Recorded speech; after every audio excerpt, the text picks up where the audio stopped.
And the plot thickens, folks, as more classified documents have been found at another location that Biden worked in after the Obama and Biden administration ended. Although sources are being very tight-lipped about where this second set of documents was found and how many of them there are, we do know that these documents were not found at the same location where the first set of documents was discovered, which was the Penn Biden Center for Diplomacy and Global Engagement, which is an institute in downtown D.C. here that Joe Biden started after serving as vice president. Funny name. It should really be called the Penn Biden Center for U.S. Imperialism and Hegemony, but all of these former official warmongers have institutes and think tanks and libraries named after them with the most benign-sounding titles that hide their blood-soaked agenda of global domination. For example, just a couple of blocks away from the studio, there's something called the George H.W. Bush School of Government and Public Service, which is a D.C. satellite of the Texas A&M University flagship department, which is, of course, Bush's alma mater. Imagine the curriculum justifying all the coups and military interventions the U.S. orchestrated that come out of that place. But I digress. Back to Biden's document dilemma. There's no word on when this new set of classified documents was found either, but we do know that Biden's legal team found additional classified documents when they searched a second location after finding secret government papers in a different Biden office in early November.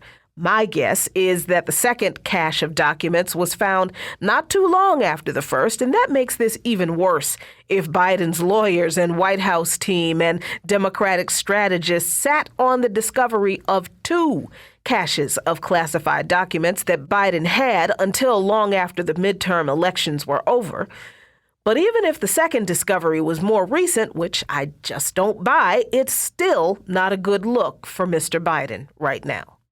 Remember that for federal government officials, employees, and contractors, classified records are supposed to be stored in secure locations. And I can attest to the fact that every single year, every single federal and probably state and local government employee and contractor has to take mandatory training on how to handle, store, and destroy classified documents and information.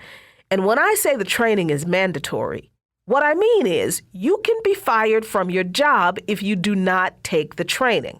And the training is not a cursory 15-minute video either.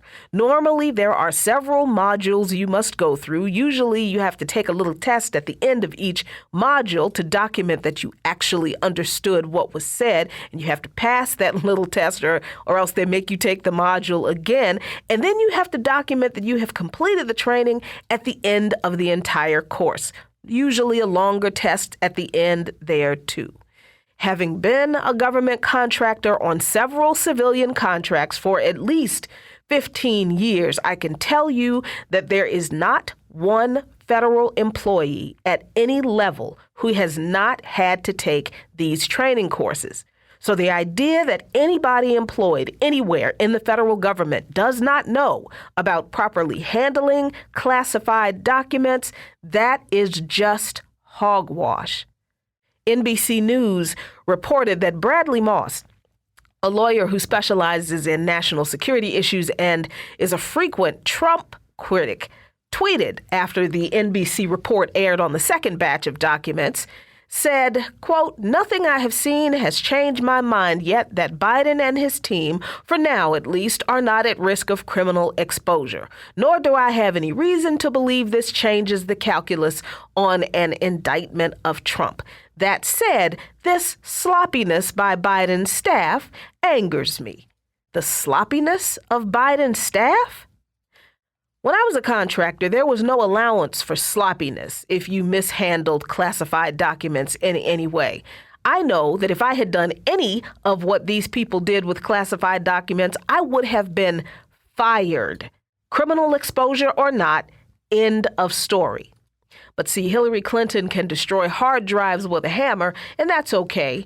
Joe Biden can transport classified documents off federal property and store them in private locations outside of the prescribed chain of custody, and that's okay. But Trump carting off hundreds of documents to Mar-a-Lago, well, that's a bridge too far. And keep in mind that under the Presidential Records Act, White House records, all of them, are supposed to go to the National Archives when an administration ends. Why exactly is there an allowance made for Biden to have flouted that rule and had classified White House documents mixed in with his own personal files and locked away in several different locations that are not the National Archives?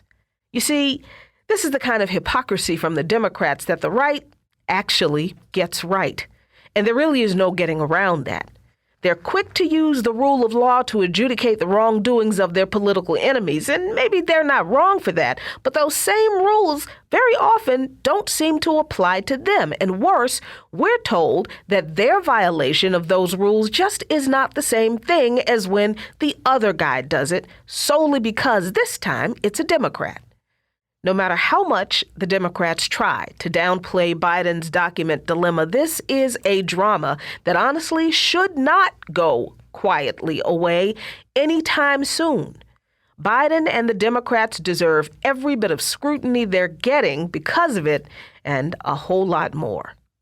Follow Luke Ma Nation on patreon.com/LukeMaNation for lots of great content.